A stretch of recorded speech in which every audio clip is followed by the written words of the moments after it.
안녕하세요. 이명기 목사입니다. 오늘은 요한계시록 9장 묵상입니다. 다섯째 천사가 나팔을 불자 하늘에서 떨어지는 별이 하나님께 열쇠를 받아서 무저갱을 엽니다.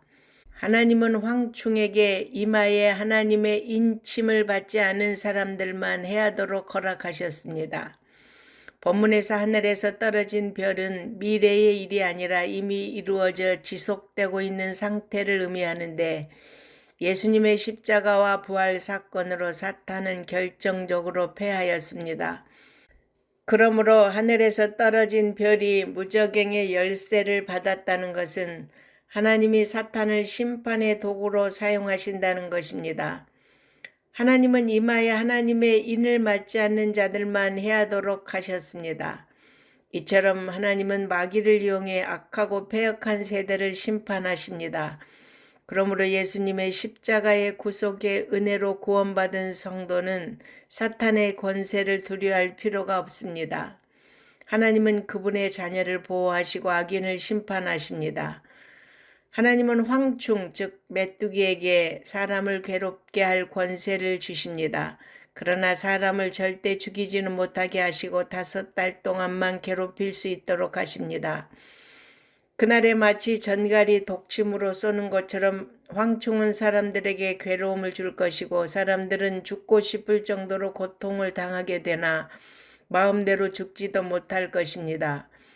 5개월은 재앙의 기간이 한정되었음을 의미하고, 유대를 다스리던 로마 행정장관 게시우스 플로루스가 AD 66년 5월부터 3,600명의 유대인들을 살해한 기간과 일치합니다.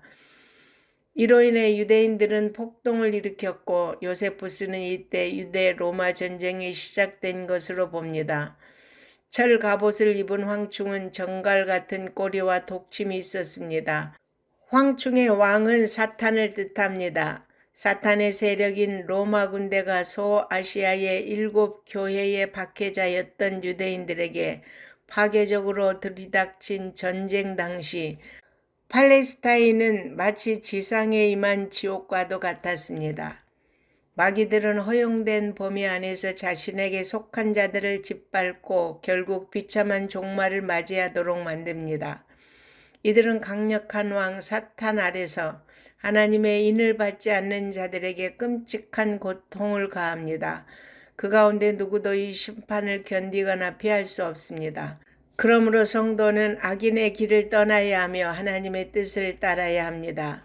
그리고 마귀의 권세 아래서 고통받는 자들을 불쌍히 여기며 목적도 없고 소망도 없는 인생에게 예수 그리스도를 전해야 합니다.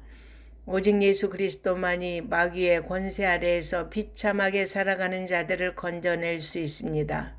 여섯째 나팔의 심판 환상을 기록한 본문은 이해하기 쉽지 않은 상징들로 가득합니다.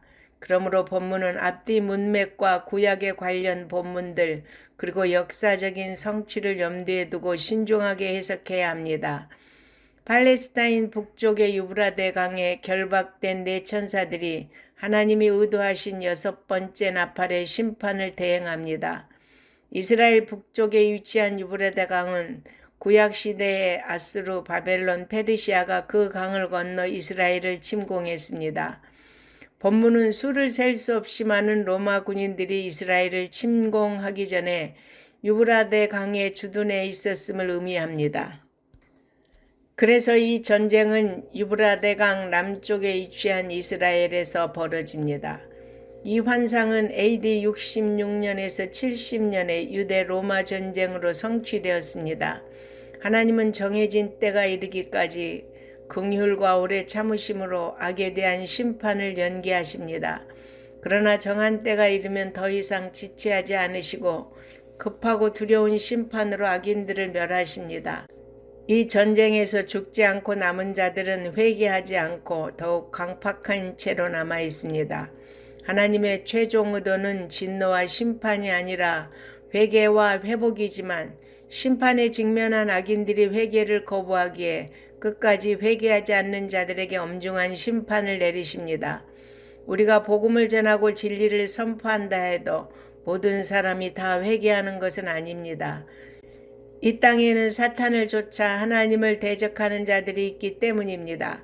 그러나 눈에 보이는 열매가 없을지라도 낙심하지 말아야 합니다. 노아가 당시 사람들에게 전도했을 때도 구원받은 자는 8명 뿐이었습니다.